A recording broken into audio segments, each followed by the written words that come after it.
اکثر ہم دیکھتے ہیں ہمارے سامنے والوں کی دعائیں قبول ہو رہی ہیں، ان پہ عنایتیں کی جا رہی ہیں اور ہمیں ایک جواب تک نہیں آ رہا۔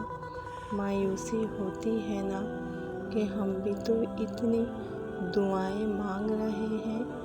دل میں طرح طرح کے خیال آتے ہیں کہ شاید اللہ تعالیٰ کو ہم سے محبت ہی نہیں، اللہ تعالیٰ ہمیں دینا ہی نہیں چاہ رہے، شاید ہماری دعائیں نہیں پہنچ رہی۔ ہم کہانی کا ایک رخ دیکھ کر ہی مایوس ہو جاتے ہیں، مگر ہمیں یہ پتہ نہیں ہوتا کہ جس کی دعاؤں کی قبولیت پر ہم شک کر رہے ہیں نا، اس نے پتہ نہیں کتنی دیر اس لمحے کا انتظار کیا ہے، اس پر کس کس طرح کی آزمائشیں ہوئی ہوں گی۔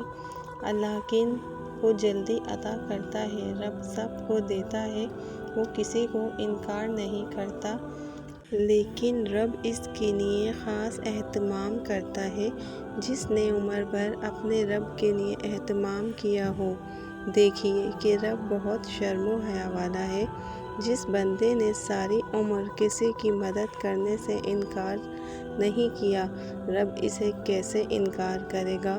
جس نے اللہ کی محبت کے لیے بندوں سے محبت کی، ان کے لیے آسانیاں پیدا کی، رب اس بندے کے کھلے ہوئے ہاتھوں کو اپنی محبت سے بھر دے گا جو شاکرین میں سے ہو۔ اور پھر ایسا بندہ اپنی ضرورت اپنے رب کو بتائے تو رب کہے کہ ایسا صابر و شاکر بندہ ہاتھ پھیلا کر بیٹھا ہے، اس کے ہاتھ گرنے سے پہلے اسے قبولیت سے نواز دیا جائے۔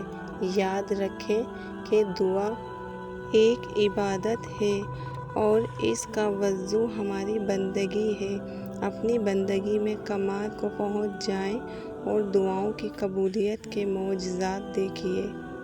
یہ اللہ کی آپ پر آزمائش ہے۔ اس وقت آپ جتنی بھی تکلیف میں ہو، یہ صرف آزمائش ہے آپ کی۔ آپ کا رب آپ کو آزما رہا ہے کہ میرا محبوب بندہ اس آزمائش کے وقت میں بھی میرا شکر ادا کرتا ہے یا پھر گلے کرنے لگتا ہے کہ مجھے ہی کیوں ڈالا آزمائش میں، مشکل میں۔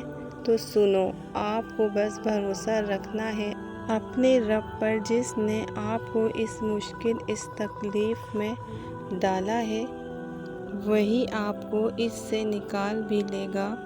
ابھی جو ہو رہا ہے وہی آپ کے حق میں بہترین ہے۔ اس کی رضا میں راضی رہیں، ہر حال میں اس کا شکر ادا کریں، اور پھر ہر مشکل کے ساتھ آسانی بھی ہے۔ یہ آپ کے رب نے کہہ دیا ہے، اور جو وہ کہہ دے وہ ضرور ہوتا ہے۔ بے شک